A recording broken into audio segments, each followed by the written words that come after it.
حضرت ابراہیم علیہ السلام کو بیٹا کب عطا کیا گیا؟ بیٹا پیدا ہوا، انہوں نے کس موقع پر انہیں بے آب و گیا وادی میں چھوڑا؟ سیدہ ہاجرہ کیسے حضرت ابراہیم علیہ السلام کے پیچھے لپکی تھیں کہ ہمیں کس کے حکم سے چھوڑے جا رہے ہو؟ ابراہیم علیہ السلام کیسے خاموش رہے؟ پھر سیدہ ہاجرہ نے سوال کیا، کیا ہمیں اللہ کے حکم سے چھوڑے جا رہے ہو؟ تو حضرت ابراہیم علیہ السلام نے سر ہلا دیا۔ تب حضرت ہاجرہ نے کہا تھا کہ پھر اللہ ہمیں کبھی ضائع نہیں کرے گا۔ کس طرح سے حضرت ہاجرہ وہاں رہیں، زمزم کا چشمہ کس طرح اللہ نے انہیں عطا کیا۔ اب وہ بھاگ دوڑ کی عمر کو پہنچ گیا، اپنی طاقت کو پہنچ گیا، عمل کرنے کی عمر کو پہنچ گیا۔ جب بچہ بڑا ہوتا ہے، کام کرنے کے قابل ہو جاتا ہے، تو والدین کو اس سے امیدیں بندھ جاتی ہیں۔ ایک بار پھر حضرت ابراہیم علیہ السلام کی آزمائش مطلوب ہے کہ اب کی بار جب پھر ایک امید بندھنے کا وقت آیا تو ابراہیم علیہ السلام سے مطالبہ ہوتا ہے کہ اس بیٹے کو، اپنی امید کو اپنے اللہ کے لیے ذبح کر دو، اپنے اللہ کے لیے اپنی امید کو ایک بار پھر ختم کر دو۔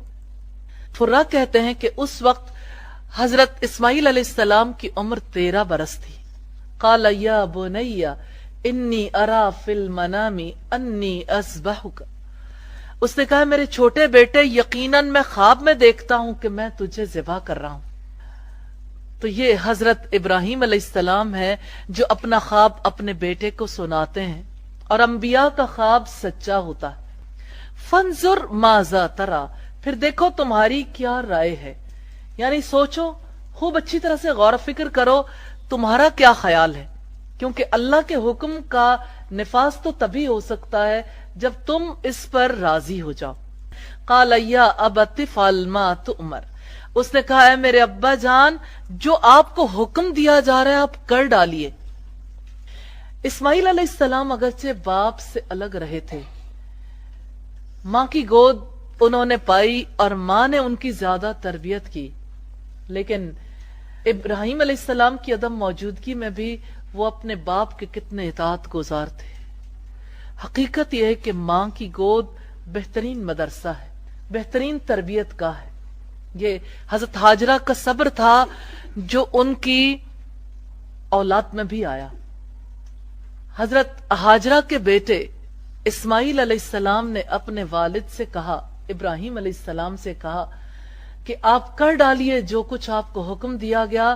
اس سے بھی ان کے حلم کا، ان کے تحمل کا اندازہ ہوتا ہے، اور ان کے شعور کا اندازہ ہوتا ہے کہ وہ کس مقام پر پہنچے ہوئے تھے، کیسا صبر تھا ان کا اپنے ذبح پر۔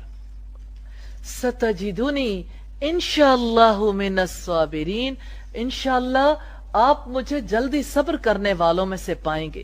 فلما اسلما وتلہ للجبین، پھر جب دونوں مطیع ہو گئے اور ابراہیم نے اسے پیشانی کے بل لٹا دیا۔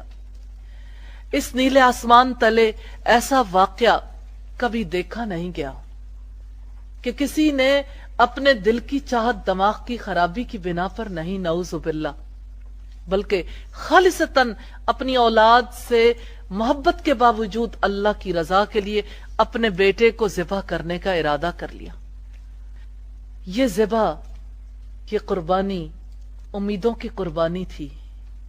یہ قربانی محض گوشت پوست کی قربانی نہیں تھی، یہ قربانی محض ایک زندہ انسان کی قربانی نہیں تھی، یہ دراصل اپنے رب کی خاطر اپنا سب کچھ قربان کر دینے کا مظہر تھی۔ ابراہیم علیہ السلام نے کس طرح سے اپنے رب کی خاطر ساری قربانیاں دی۔ انہوں نے اپنا گھر بار چھوڑا، اپنا وطن چھوڑ دیا، انہوں نے اپنی بیوی بچے کو بے آب و گیا وادی میں چھوڑ دیا، آگ میں کود جانا گوارا کیا۔ انہوں نے اپنے رب کی خاطر کس طرح سے تن تنہا کن کن علاقوں کا سفر کیا، اپنے رب کی خاطر جو رب نے چاہا انہوں نے قبول کیا، اور اب رب نے چاہا کہ بیٹے کو ذبح کر دو تو بیٹے کو لٹا دیا، اور سیدھا نہیں لٹایا، پیشانی کے بل لٹایا کہ کہیں چہرے کو دیکھ کر پدری شفقت جوش نہ مارے۔ اور یہ مشورہ حضرت اسماعیل علیہ السلام نے دیا تھا کہ میرے چہرے کو اوپر کی طرف نہ رکھیے، کہیں ایسا نہ ہو کہ میرا چہرہ دیکھ کر آپ کو رحم آ جائے مجھ پر۔ تو دونوں کیسے جھک گئے تھے، دونوں ہی چاہتے تھے کہ قربانی ہو جائے، رب کی رضا پوری ہو جائے۔ اس وجہ سے ابراہیم علیہ السلام نے انہیں پیشانی کے بل لٹا دیا، اور ابراہیم علیہ السلام اور اسماعیل علیہ السلام فرما برداری کی تصویر بن گئے، پورے جہان والوں کے لیے مثال بن گئے۔ تو آسمان سے ندا آئی، وَنَادَيْنَاهُ أَن يَا إِبْرَاهِيمُ، اور ہم نے اسے ندا دی کہ اے ابراہیم۔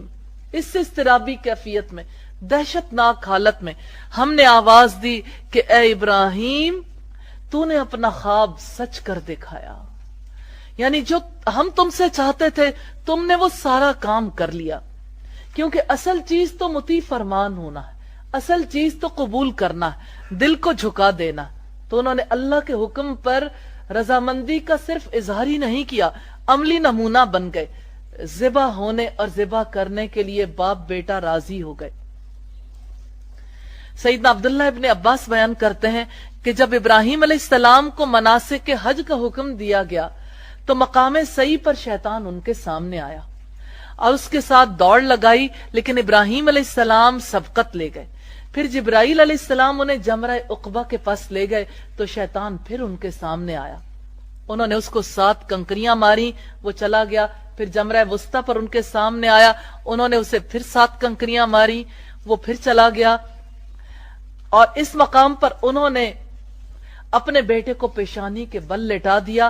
تب اسماعیل علیہ السلام نے سفید شرٹ پہن رکھی تھی، انہوں نے عرض کی اے میرے باپ، میرے پاس اس قمیض کے سوا کوئی کپڑا نہیں ہے کہ جس میں آپ مجھے کفنا سکیں، اس لیے آپ اس کو اتار لیجئے تاکہ آپ مجھے اس میں کفن دے سکیں۔